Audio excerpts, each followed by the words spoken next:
Hey, what's going on, guys? We're out here tonight, and as y'all know, I upgraded from my CRF 250L to an Arica Twin. And the good news is it didn't take that long, and the old 250L is gone. Just a few days, and the guy I work with bought it, so he took possession of it just a few days ago. And kind of a sad day, but I'm really liking this Arica Twin. But hey, you guys that have these things know they don't come with an accessory plug. They got the hole for it, and Honda was nice enough not to give you an accessory plug, and they made a drop for it. And from what I understand, it's not going to be easy to get to. You got to take the whole front fairing off. But anyway, those things are like $80 plus you figure your tax, shipping, so you're probably up around $100 for this thing. So I got to cheat. There's a lot of a lot of you already know that I do a lot of wiring at work. So here's my fix. This is kind of, I'm hoping, about as close to factory harness as you can get. I'm going to go with a dual USB charger, and you can get these off of Amazon for $10. But so I took this housing, positive and negative. This end will be for the plug on the factory side, and then this is the fuse, which my tape's coming off a little bit, to kind of make accessible for if you have to get to it. Good news is rugged roads, 4-way connector for a Honda CRF 1000. So this is supposed to be the factory plugs, pins, sockets, all that. So if this works, which I'm crossing my fingers it does, all I've done is I cut 3 pieces of wire at 24 inches long to make this harness. So the long ways, black wire, 24 inches, 2 pieces of red at 24 inches to get up to the fuse. Here's the deal. If you use an accessory plug, like a cigarette lighter plug, you want to use a 7-amp fuse. If you're going to use the dual USB charger like mine, 5.5 amp. So there's a big difference there.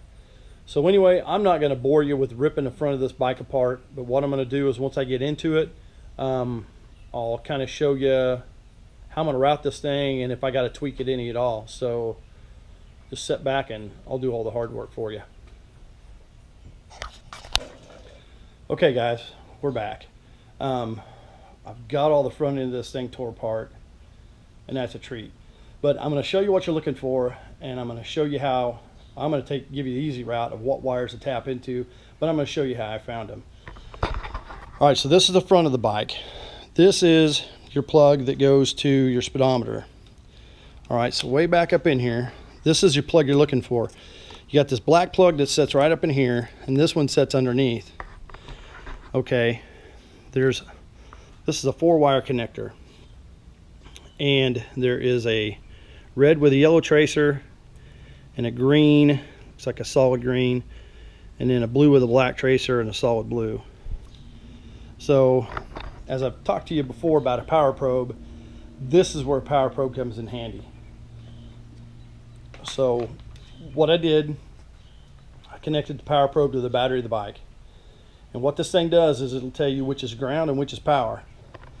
So as you can see, you start touching wires in here.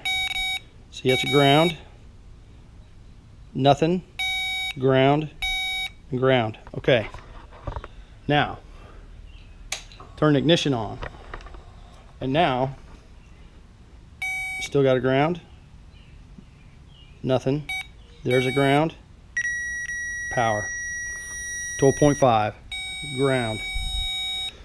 Okay, so now that lets me know wires I want to tap into.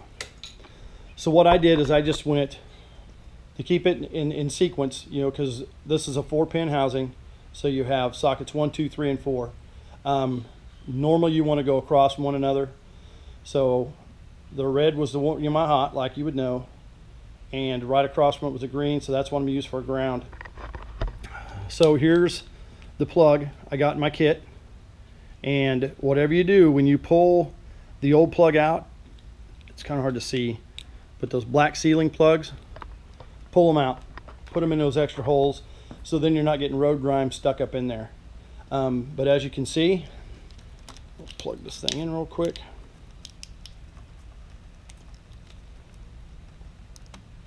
Okay, ignition, and luckily I got a light on mine, but as you can tell, you got power. Okay, switch on, switch off. Keyed power, accessory outlet. What more can you ask for?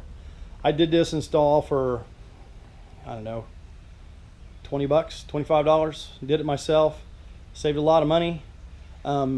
If you wanted, you know, the 12-volt plug-in, that's fine. Like I said, I think I said before, use a 7 amp. I think it might be a 7.5 amp fuse.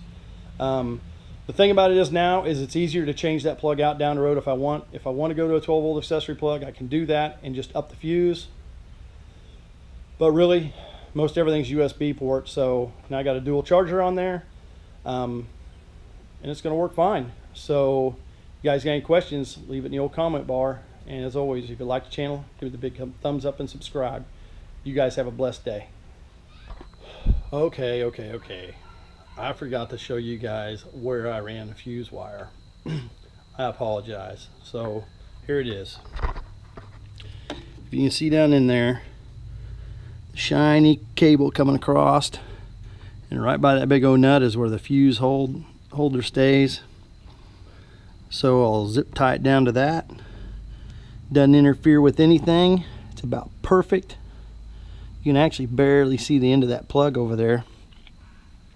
So that's going to be just fine. So it's going to work out just perfect. So if any of you guys want to know more in detail of how I made it or anything like that, just drop me an old question in the comment bar and I will answer it. You guys have a good day. See ya.